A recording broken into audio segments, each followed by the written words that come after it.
Hi, Professor Wainaina here, your 5 minutes teacher on education, childhood, youth, parenting, and all things school. Welcome.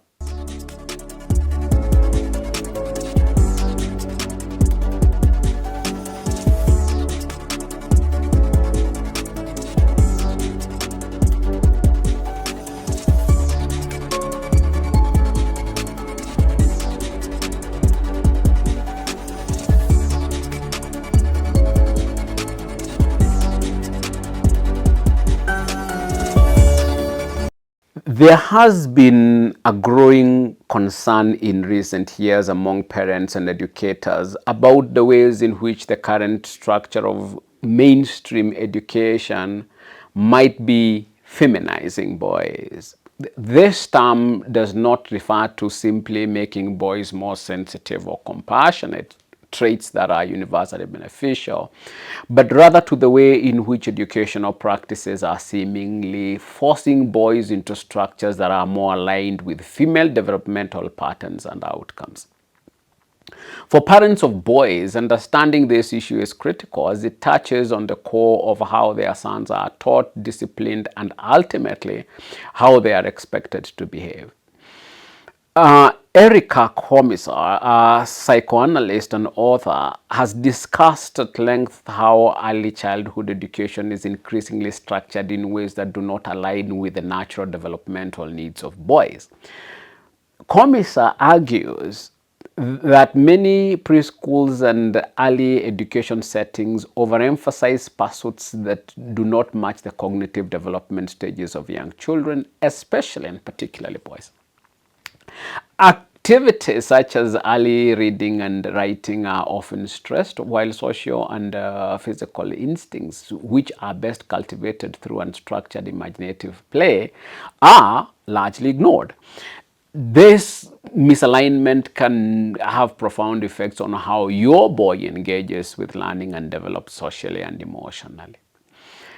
Boys and girls develop differently, particularly in the early years, and research has consistently shown that boys typically develop verbal and fine motor skills later than girls. However, many schools, following a one-size-fits-all approach, push boys into activities that require these very skills at a young age, setting them up for frustration and a sense of failure.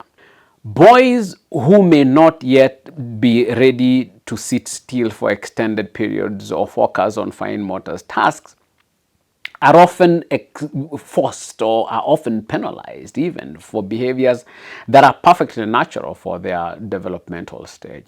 This early imposition of a structure that rewards compliance and verbal skills, a structure arguably more aligned with typical female developmental patterns, discourages boys from exploring their natural interests and developing their unique strengths. This overemphasis on structured academic tasks at an early age can be seen as part of a broader trend where educational environments are becoming increasingly feminized. This term, though provocative, captures a significant issue. Many schools today prioritize behaviors that are traditionally considered feminine, such as compliance, passivity, and verbal communication, over those traditionally associated with masculinity, such as physicality, assertiveness, and non-verbal problem solving. This shift creates an environment where boys feel out of place or misunderstood, potentially leading to disengagement and behavioral issues. This brings me to the importance of unstructured imaginative play. Play is not just a break from learning, it is a vital component of cognitive, social, and emotional development. Through play, children, especially boys, develop critical life skills such as negotiation, problem solving, and emotional regulation. They learn to navigate social hierarchies, understand others' perspectives, and build resilience. Unfortunately, in many educational settings today, spontaneous, unstructured play is undervalued or even viewed as an obstacle to academic achievement. For boys, the consequences of this shift away from play and towards structured, desk-bound learning can be particularly severe.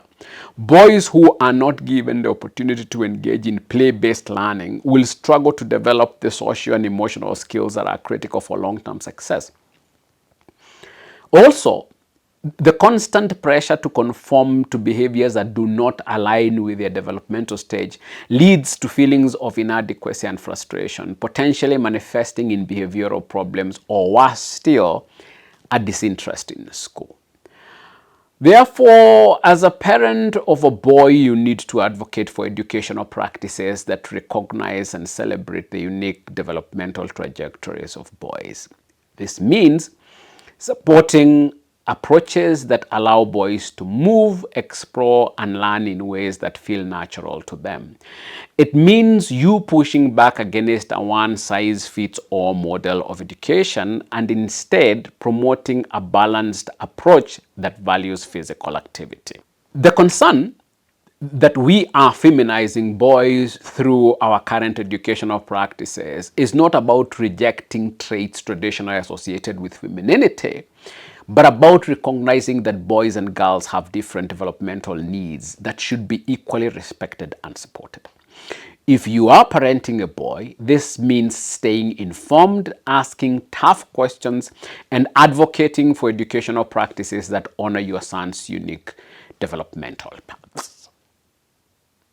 Thank you for watching. See you in the next lesson.